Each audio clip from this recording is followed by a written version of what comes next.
Episcopal adds new security measures. Time to protect yourself. And Ectv goes off campus. These stories and more on this edition of Ectv News. I'm Olivia Rawlings. And I'm Hans Braunfish. And welcome to Ectv News.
Faculty and students have noticed changes in campus security this year.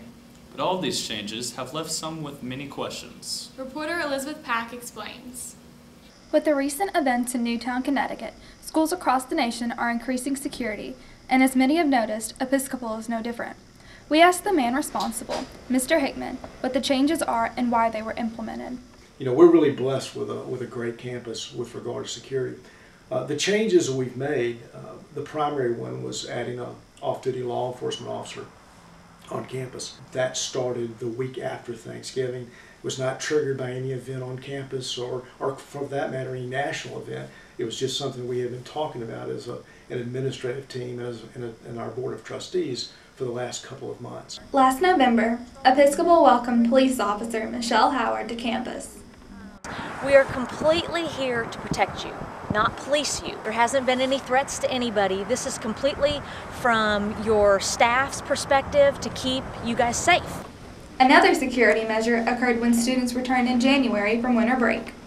We've also tightened up our entrance and exits in the upper and middle school buildings primarily, ensuring that those doors that aren't used very much are secured during the day. With these measures in effect, we asked Episcopal students and faculty what they thought about the changes in security. I don't like the new changes. I think locking the doors is kind of extreme. As if I would get locked out, I'm really pretty mad. I think it's good that they're doing them, and I know a lot of people are complaining about the locked doors. They're not bothering me, and I think it's good. Well, it's unfortunate that we have to do them because they're expensive. They're highly inconvenient to a lot of people, but in today's world, unfortunately, as far as safety is concerned, you need to do what's best for safety. I don't really have an opinion. Thanks to all the new security measures, the Episcopal Collegiate community should feel safe while being in school. For Ectv News, this is Elizabeth Pack reporting. We all hope that we will never be forced to be in a position where we have to defend ourselves from danger. Reporter Laura Bonds takes a look at how to stay safe. Episcopal is a safe campus, but outside of the gates, there are real-life situations that require self-defense to be used. We talked to the on-campus security officer about how to stay safe and avoid dangerous situations. He told us to stay in well-lit public areas, always be aware, and travel in groups. We asked students to tell us their opinion on how to use self-defense in a dangerous situation. I'd probably just start punching and screaming. I'll probably assume the fetal position, maybe just curl up in a ball and probably cry. So. Probably just look funnier as a crowbar, but I don't know.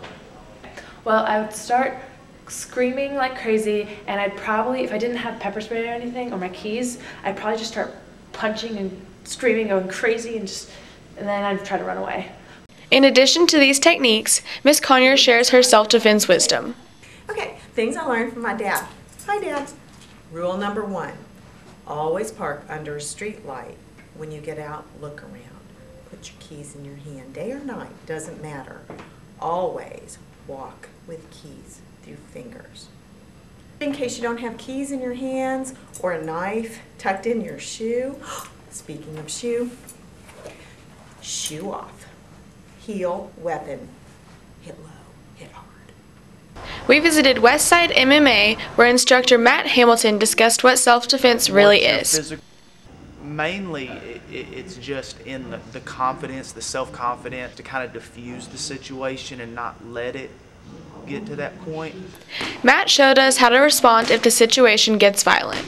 You need to know what you're physically capable of doing. You need to know that if you punch a man as hard as you can in the face, you may only just break your hand.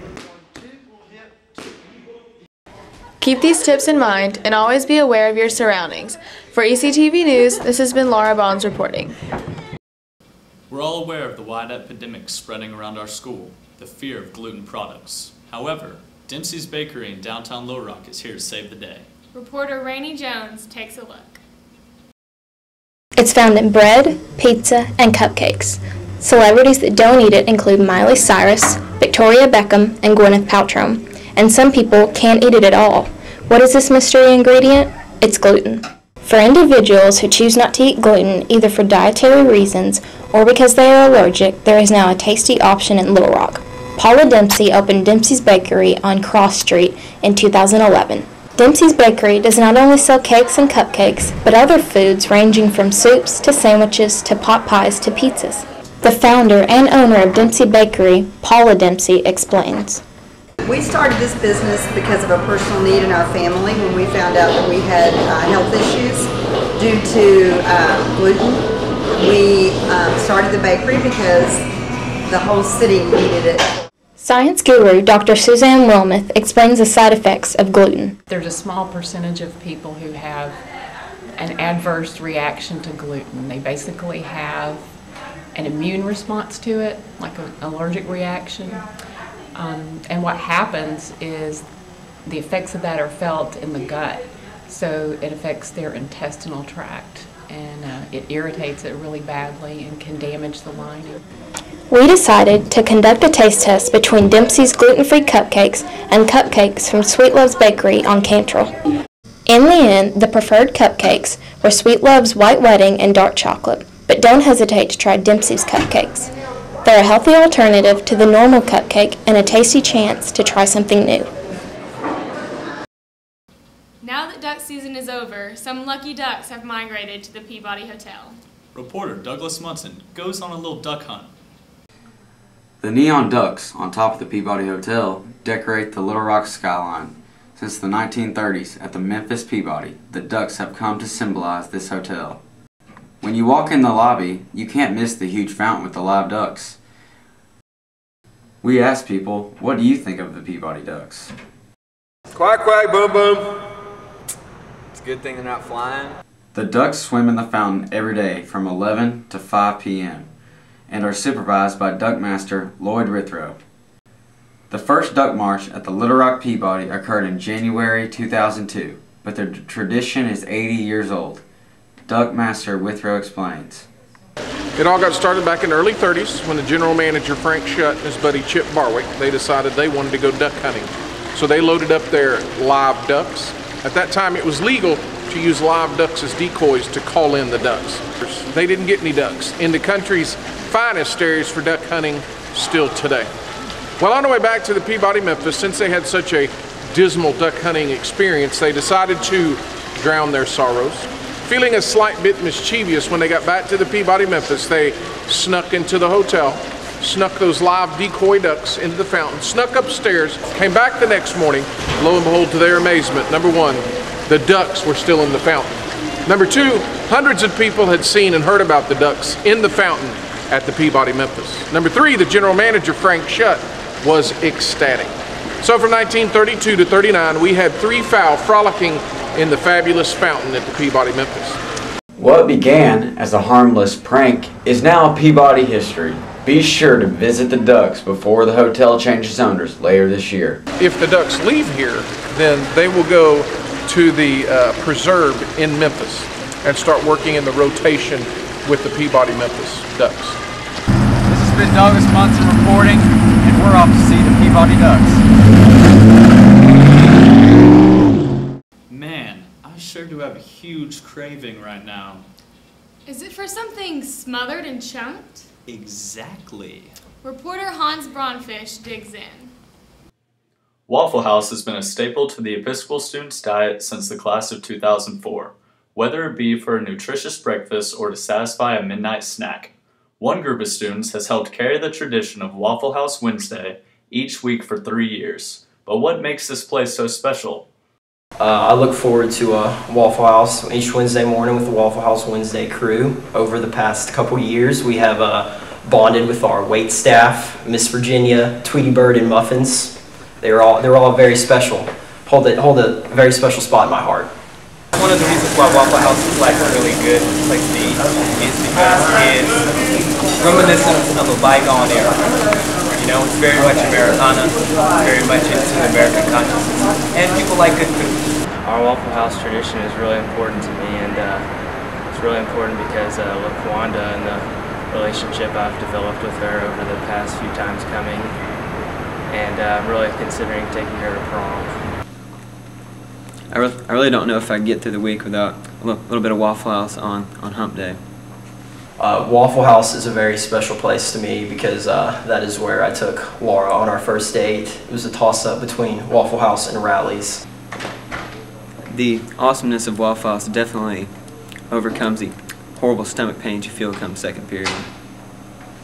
However, this restaurant not only provides food, but an enriching intellectual environment. I think Waffle House is an excellent place for students to hang out, get good food. It's a microcosm of cosmopolitanism, all kinds of people you see in Waffle House. In addition to the satisfying food, the welcoming staff enjoys entertaining the regular customers with stories and experiences. Like, we're here from 6:50 until 2 o'clock. The Episcopal community has cherished this tradition, and it hopes younger classes have the desire to carry it on. My best memory is whenever I go to Waffle House with my friends. The waffles hit the spot, but I don't like how they get stuck in my braces. For ECTV, this has been Hans Braunfisch and William McCaslin reporting. That's all for this edition of ECTV News. I'm Olivia Rawlings. And I'm Hans Braunfisch. Thanks for watching, and we'll see you next time.